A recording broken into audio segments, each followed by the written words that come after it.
You need to learn how to do hyperlapses. A lot of people asked for this, so here is the tutorial on how to edit hyperlapses in Premiere Pro.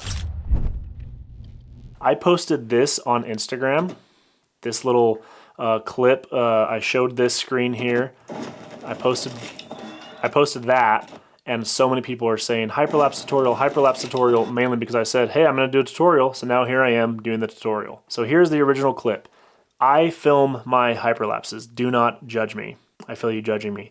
I'm lazy, and so I film them, and then I do them in Premiere Pro or a little bit in After Effects if need be. This one was smooth enough for Premiere Pro. If I had a gimbal, it would be so much easier, but I didn't, and so I did this handheld. Look at this footage. That is so bad.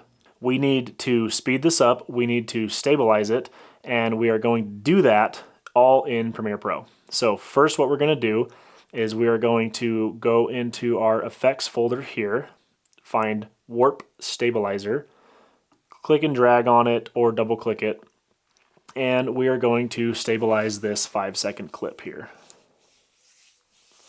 Let's see how it looks.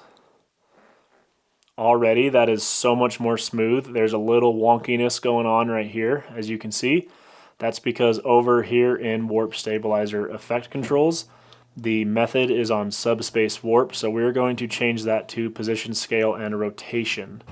Now with that, that's going to only physically move up and down, left or right, or rotate this clip, not give it as much of like the weird perspective shift. And so we're going to keep it on there. We are pretty much in the default settings. You know, we auto scaled to 105%. We're at 50% smoothness. We can change that if you want to. I like the way this looks, and so I'm just going to keep it on 50%. So now what we need to do is we need to nest this because we can't use speed and warp stabilizer on the same clip. So we're going to right click this and nest it. Now, once this is nested, this is a new clip following the settings of this sequence here. So now there is no effects in the effects control window because this is a new clip that we've nested. Inside of this nest lives that original clip. That's kind of how nesting works. So you can double click this nest and here's your original clip.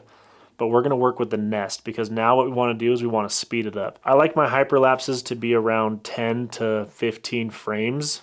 Especially if it's a longer hyperlapse. And so we're on a Mac, you're going to do Shift and then right arrow 3 times to move over 15 frames. I'm going to do that again. Shift, right arrow, right arrow, right arrow. Now we're at 15 frames. We're going to click R and drag this. So now it's 986.67%. We're going to Command Enter to render that, and we're going to see how it looks. Pretty smooth already, right? That looks okay to me. Okay, so we've nested it from speeding it up, and I honestly already kind of like the way this looks, and so I think what we're going to do is now that we've nested it and there's no new effects on here, we're going to click R again and go to the end of the clip, drag it forward a little bit. We're going to change this speed to 125%, and that honestly looks pretty okay to me, right? If you wanted to, you could change this a little bit in like After Effects. You could track stabilize it, so you can pick a center. You can pick somewhere on the screen and then center it. I'm not going to do that for the sake of this tutorial.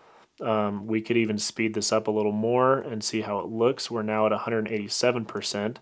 That's like really getting in there now. So let's go back down to, let's say 150. Let's try that. So that's a good zoom in there. And remember, we are trying to create that look, right? Without any of those effects. And you can see if you go slowly over this, it is still kind of like shaky a little bit, right? And this is only 1, 2, 3, 4, 5, 6, 7. That's 6 frames. 1, 2, 3, 4, 5, 6, 7 frames. Sorry, 7 frames.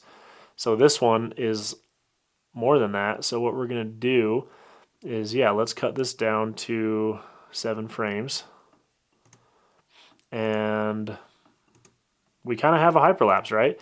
It's not the smoothest in the world, but for the sake of getting a hook, I think it works.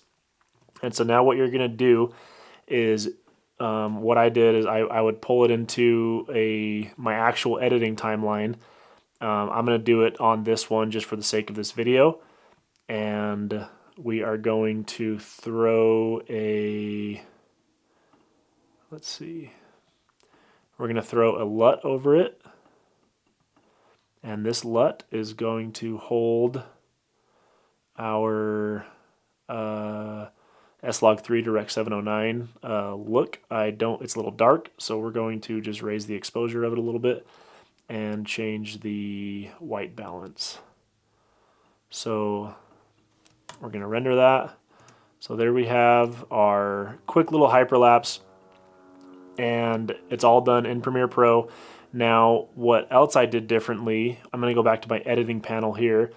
What I did differently, you can see, is I have some inverted effects. I have some motion blur on this, and so we're going to add that now. And so when it comes to motion blur, what I do is I have paid for something called Real Smart Motion Blur. It is a little bit older, but when it comes to this kind of stuff, it really helps your footage look, what I think, just a lot better. Because when it looks like this, it's just really jumpy because everything just looks so clean and clear. So we're going to get another, we're going to grab another adjustment layer, and we are going to, on that, go back to your effects folder, and I'm typing in RSMB for Real Smart Motion Blur plugin, and I'm just going to drag that over there. And this is going to take a second, because what Real Smart Motion Blur does is it looks at every pixel on your video and it adds a digital motion blur look to it. Now you can do, there's a native button in After Effects for motion blur, but obviously I'm editing in Premiere Pro, and so I'm doing it this way. And so now we're going to render that again by clicking Command Enter, render these 8 frames. So now look at that. So now you can see that there's a little bit of motion blur on there in the movement. I'm going to turn it back off. So now it looks really jumpy. Motion blur on, it looks a lot smoother and it feels a lot cleaner, right?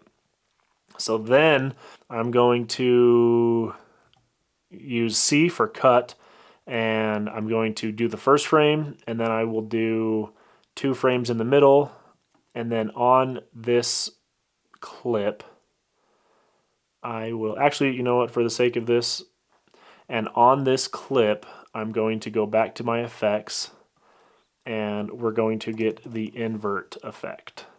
It's under channel, invert, drag it onto that 1 frame, and now your frame will look like that. So it's just inverting the colors, super simple, nothing crazy. If you want to, you can go into effect controls and you can change if this is like a red channel invert or a green channel invert, or a blue channel invert, or you can even do like the, you know, hue, luma, hue, lightness, saturation, all this stuff. I usually just stick with the RGB. I honestly like the look of like the lighter yellow and orange and black, and so I'm going to keep that there. And then we're going to do on this one, we could either do, I didn't do this on the other one, but I'll show you. I like the extract effect because it does like a black and white extraction, where you could also use this as like an opacity thing that I can go over at another time. So we're going to look at our input levels for black and white, and I want more black input and a little bit less white input. A little bit more so we can actually read that word. So there's that extract, and it's on 2 frames. And so now you Command Enter again, render those, and there you have it. There's your hyperlapse. If you don't like it, you know, you don't like that extract effect, we can delete the extract effect, and we can, you know, copy this invert effect with Command C, click on your other 2 frames, click over in your effect controls, and then just Command V, paste it if you like that color, and you have that hyperlapse now. And now what you want to do is just add, you know, you can add whatever more effects you want. You can add some sound effects. You have to add sound effects for stuff like this. It wouldn't be, you know, the best. It wouldn't look, you wouldn't pull the audience in as much without sound effects, right? And so as you can see on my original video here, it's very sound effect heavy during these hyperlapses with these different sound effects that I have from Ocular Sounds, as well as Lobo Films sounds from the Den sound pack. That's what I use for a lot of this stuff. So I'm going to play this for you again. So those are the sound effects, right? Now, if none of these sound effects were on, this is what that would look like. It still looks cool, but the sound really holds you there. So we're gonna unmute all those to show you. So you want to add some motion sounds. A lot of these effects are in the Cinematic Stone and Cinematic Cars pack from Ocular Sounds. That's kind of like this rumbling sound you hear at the beginning. I have some camera sounds in there, some flash effect sounds. I do like to add flash effects when like an invert is happening, just like that right there. If you just play with it, and you'll just slowly get better over time. So that's how I edit hyperlapses in Premiere Pro. Again, I did say every now and then I will stabilize them a little bit more in After Effects, where I'll do the track stabilization. And I can go over that another time, but this should cover you. And if you have a gimbal or a way to be really smooth, use it, and it will make this process so much faster. So anyway, thanks for watching. You're still here? Am I Ferris Buellering you? It's over. Outro.